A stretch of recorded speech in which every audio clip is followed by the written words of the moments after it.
Franchement, dites-moi si vous connaissez un seul pays au monde, dans l'histoire même de l'humanité, dont les dirigeants et les médias font autant preuve de double langage et de malhonnêteté intellectuelle.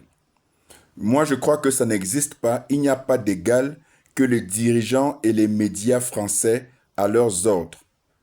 Vous vous rendez compte que ce qui se passe aujourd'hui en France avec un président, Emmanuel Macron, qui de façon manifeste et évidente vilipende, dévalue et discrédite à souhait la fonction présidentielle en France. Vous avez évidemment suivi le déroulement des derniers événements où Emmanuel Macron s'est à chaque fois ridiculisé, que ce soit l'épisode de son voyage en train en route pour l'Ukraine avec les dirigeants allemands et anglais, où on voit clairement le chancelier allemand et Emmanuel Macron dissimuler très rapidement et de façon gênée, respectivement une petite cuillère qui ne servait manifestement pas au café, et un petit sachet blanc qui ont évidemment éveillé des soupçons d'utilisation à d'autres fins, et évidemment l'allusion qui a été la plus récurrente a été celle d'une certaine poudre blanche. Mais on a encore vu Emmanuel Macron se faire retenir la main de façon très malaisante par le président turc Erdogan.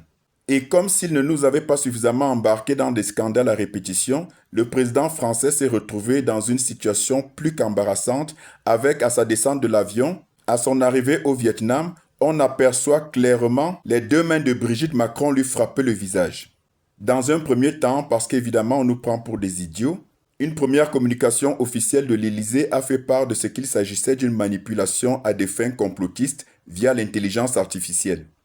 Ensuite, ils se sont ravisés tellement la Libye était grossier et grotesque, cette fois-ci par la voix d'Emmanuel Macron lui-même qui nous a expliqué la main sur le cœur et que ce qu'on prenait pour une violente altercation entre Brigitte Macron et lui n'était en réalité qu'une belle chamaillerie entre amoureux.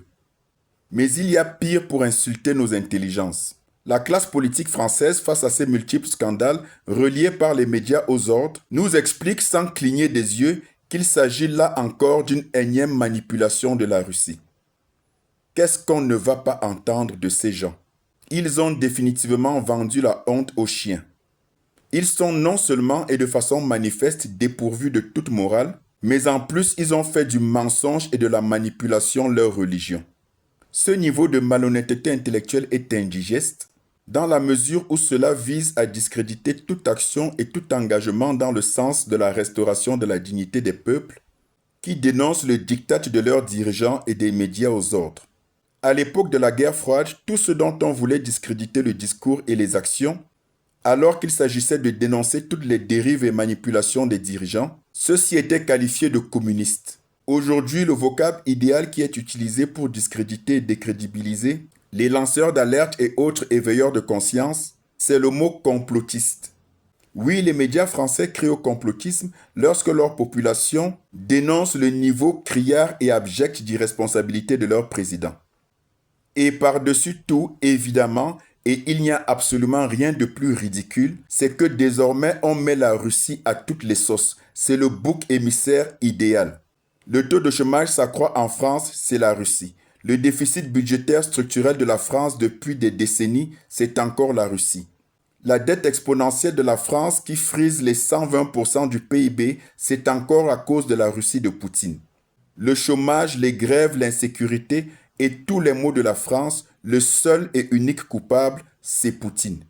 Et ceux qui croient à ce narratif mensonger et propagandiste de la France contre la Russie sont ni plus ni moins des esprits fébriles, parce que sérieusement, qu'est-ce que la Russie en a à foutre de la France?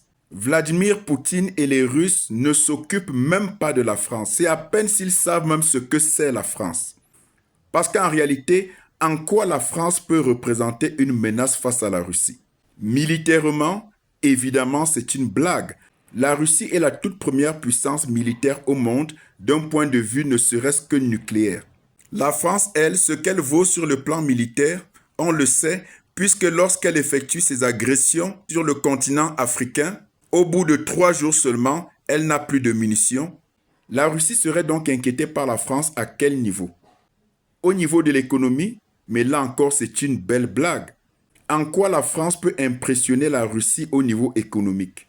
Quand on sait que la France et l'Europe dépendent directement de la Russie en matière énergétique, que ce soit pour le pétrole ou pour le gaz.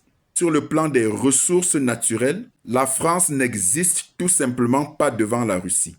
Le seul salut de la France jusqu'ici, et ça ne va plus durer, c'est le maintien abusif de sa relation coloniale avec l'Afrique dans le but de continuer indéfiniment à spolier ses ressources. Alors que les dirigeants français arrêtent de manipuler et de distraire leur population, la Russie ne s'intéresse pas à la France tout simplement parce que la France n'est rien face à la Russie. En termes de superficie seulement, la Russie c'est 30 fois la France. Donc, en quoi au juste un minus comme la France peut-il inquiéter la Russie en quoi que ce soit? Comment est-ce qu'on fait pour atteindre un tel niveau d'anorexie intellectuelle? C'est d'autant plus affligeant et incompréhensible que quasiment toute la classe dirigeante française semble complice ou tout simplement tous frappés de la même pathologie, celle d'une indigence mentale aiguë. Clairement, ce qu'on essaye de nous faire comprendre, c'est que les dirigeants français et notamment leurs présidents ne sont plus responsables de leurs errances. Mais nous, les Africains, nous sommes habitués à cette mascarade de la part des dirigeants français et de leurs médias qui jouent les relais de leur hypocrisie manifeste.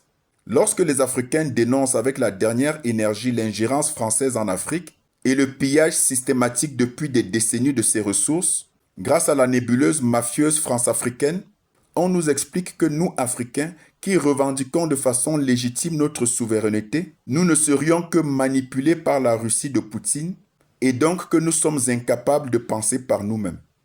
C'est une chance inouïe pour l'Afrique que la France ait un président comme Emmanuel Macron parce que lui seul, de par ses attitudes et ses égarements, permet aux Africains et au monde entier de voir l'envers du décor de cette soi-disant grande France des droits de l'homme, de la démocratie et des libertés. Donc tout ce que nous, Africains, pouvons souhaiter, c'est une longue vie à Emmanuel Macron et surtout un 3e, voire un 4e mandat à la tête de la France. Mais qu'il n'arrête surtout pas d'amuser la galerie parce que nous, on s'en délecte. Vive l'Afrique libre!